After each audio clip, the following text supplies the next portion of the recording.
call Archaeopteryx. And it's probably the most famous fossil ever found. Here's why. And I'll show the kids this. You'll notice it has feathers and wings. But when you take a close look at the wingtips, you'll see that it has claws on the wingtips. Can you guys see that? I'll hold it a little higher, see if you can see it. And here's the real surprise. If you look real close in his beak, you'll see little tiny teeth. Can you see that? It's really hard to see. They're small. Now here's what happened. Those scientists who say a frog turned into a prince, they say this was a bird turning into a lizard. That's what they believe. And they point to the claws and they say, see, that's like a lizard. Lizards have claws. And lizards also have teeth. Therefore, it must be half bird, half lizard, so it must be a bird turning into a lizard. However, today, there are birds with claws on the wingtips just like this one, and you've even heard of them. The ostrich is one. The hoatzin is another. And down in South America, there's a little hummingbird about this big. Guess what it has in its beak? A million teeth. Yep. Actually 52 to be precise, but yes, good guess. It has teeth. And you know what? After 15 years of study, we still don't know what they use their teeth for. Yep, there you go. Now, the story doesn't end there. You guys will please notice it's the size of a chicken. Okay, can everybody see that? Okay, so it's about the size of a chicken, but you'll notice it's no longer the thickness of a chicken. You guys see that? It's now the thickness of a chicken burger. What happened to poor Archaeopteryx? Do you think it got buried before or after it turned to a rock? Really tough question. After? Oh, before. Let me ask another question. Has any of you tried to squish a rock? One, excellent, so I'm not the only one. Did it work? No. What happened? It like shattered, exploded and stuff? It didn't work, eh? Oh, okay. Well, I tried with a hammer and stuff. It doesn't work. Observation, good science, see? Now, so that tells us this bird was squished before it became a rock. Now, I have an experiment for you. Do any of you guys have a sandbox? Excellent. Okay. Now, you got to do this with your parents' permission. And if you do this experiment, please write to me and tell me what your results are, okay? What I want you to do is get your parents to go to the store and buy a chicken, place it in your sandbox, put sand on top of it, and keep adding sand, more and more sand, until you have so much sand that it squishes your chicken that thin. Okay? Then I want you to measure the height of the sand and tell me how much sand it took. Can you guys do that? No? No, a dead chicken. Don't do it with a live chicken. No, this is dead chicken. Dead chickens are cheaper too, so. Okay. So the point is this. This chicken was buried under an enormous mountain of dirt like that. Real fast. Now, the story doesn't end there. Notice its head is arched back as far as it can go. Can you guys see that? Okay. There's its head, arched back as far as it can go. This is what we call the death pose. You want to see? There you go. This is what we call the death pose. And it's not just Archaeopteryx, we also see it with the dinosaurs. In fact, to say that it's common is an understatement. Check this out.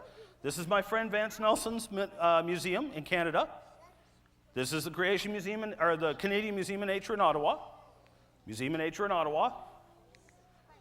Royal Tyrrell Museum in Alberta. Royal Tyrrell Museum in Alberta. Royal Tyrrell Museum, that's a bird. Well, no, sorry, that's Compsognathus, that's a small one. Royal Tyrrell Museum. Fossil Butte National Monument in Wyoming. That's a bird. And that's a bird. Now, what is that? Ostrich. Yeah, you got it. Right. Okay. Now, the reason I went to an ostrich ranch is because I was told that when an ostrich dies, its head falls back just like that. And so I went to the ostrich ranch and I said, hey, I'm doing a study on the fossil record and the death pose in the fossil record. And I was told that the ostriches, when they die, their heads fall back. Is that true? And the lady said, you know what she said to me? She said, oh yes. In fact, we can tell when an ostrich chick is sick because as it's sitting there, its head will nod back.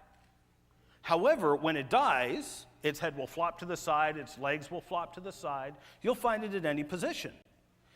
I am convinced these dinosaurs, and Archaeopteryx and the bird, were buried alive. And they pulled their necks back as they were gasping for air because they were buried alive. You follow what I'm saying there? Is it's not just the dinosaurs. Get this. Sometimes it's marine animals.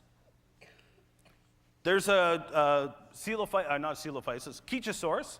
I have another one over there. You can see it for yourself later on.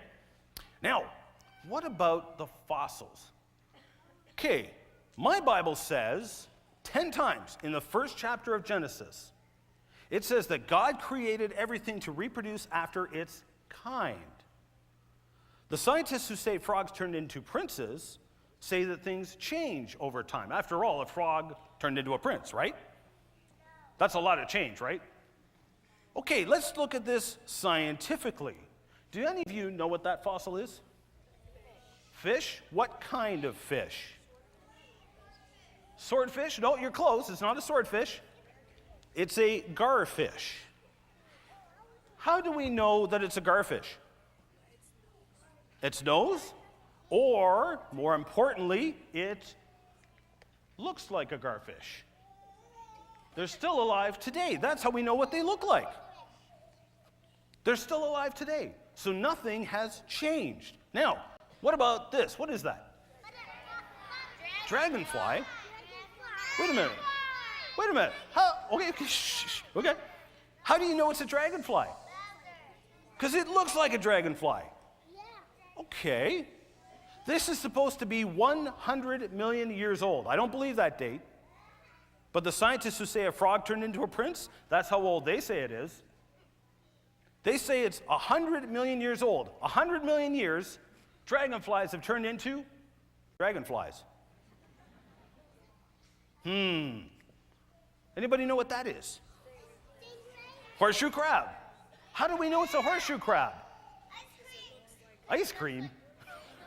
We're losing them. Okay, hold on a second. How do we know it's a horseshoe crab? Because it looks like a horseshoe crab. 100 million years old, nothing has changed. Here's one of my more favorite ones. It's a shrimp. How do you know? It looks like one. Nothing has changed. This is a fossil ammonite.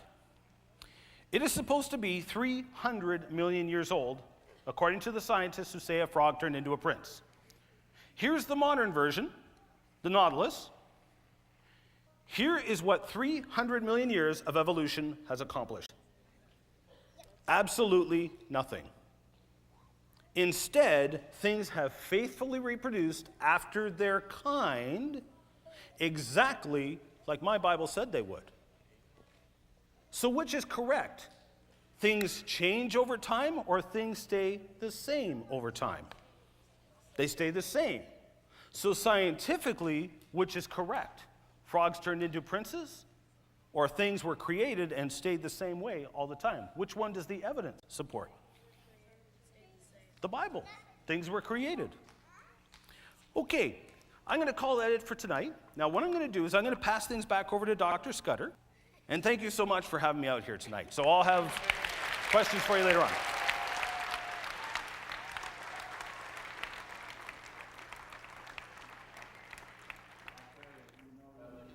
I know this a lot for some of you because you've been taught it all your life. But if there were really evolution, there'd be more intermediaries than terminals. And you couldn't go out your door because you'd be falling over all the stages. A half eyeball, a half foot, a half leg, a half hair. Well, some of you could prove that. But anyway, it just doesn't work. You know, they say we got our eyes from a light-sensitive spot. Boy, that's not really true. That's a freckle. You know, aren't you glad they're right here? If you got them from your freckles, every time you sit down, you go blind. It doesn't make sense except a creator. And thousands of scientists are not evolutionists. Yes, the majority are, but there's thousands that aren't. Even some of the evolutionists are saying now that evolution couldn't have happened, but they know God couldn't have happened either. Well, God did happen. I'm going to take 5 minutes because there's something very important to all of us here, and that's where you spend eternity. You know, you can believe all the stuff and you can be a creationist, but if you don't know how to go to heaven, God says, I love you, but I hate your sin. This hand right here represents Christ. He who knew no sin was made sin for us, that we could be made the righteousness of God in Christ. See, Christ paid my sin debt on the cross. He paid it all, and now we can go to heaven because of Christ. Now, some of you, if you believed in evolution, Christ was just a made-over ape, right? See, remember this, and Dr. Juby's already said this, but evolution is atheism. Now, I know it doesn't say it in the books in high school or even in college, but when I finally decided to find out for myself, I went and checked out the books out of the library, and here's what one of them said. It said, of course, if there's a God, he could do the creation in 6 days. If there's a God, he could do the creation in 6 seconds. Because if there's a God, he's unlimited. And it hit me. Evolution in its true sense is atheism. Now, most of you don't believe in atheism. Most of you believe in God. Why? Because it makes sense. Because there has to be a creator. Well, if you believe in creation, then Jesus Christ makes a lot more sense. When Darwin was buried in Westminster Abbey, the church accepted Darwinism. I couldn't believe when I went to Westminster Abbey and I stood on Darwin. I'll have to admit I did this. That's right. I promise you this, Darwin doesn't believe in evolution now. The minute he died, he didn't. And here we are with our sin. How do we get rid of it? Well, I'll go to church. No, you believe that Christ paid your sin debt. If he paid for it, you don't have to. Isn't that great news? Okay, let's all bow our heads, and I'm not going to embarrass anybody. We're out of here in about 1 minute. Our Father, if there's some here tonight that don't know you as Savior, I'm going to ask right now, and I'm not going to have them raise their hand or do anything, but if they'll just right now say, God, I know I'm a sinner, and Christ paid my sin debt and died on the cross, paid all of my sins, and Lord, I don't believe we came from monkeys or anything else. I believe we were created, and I want to put my trust in you right now.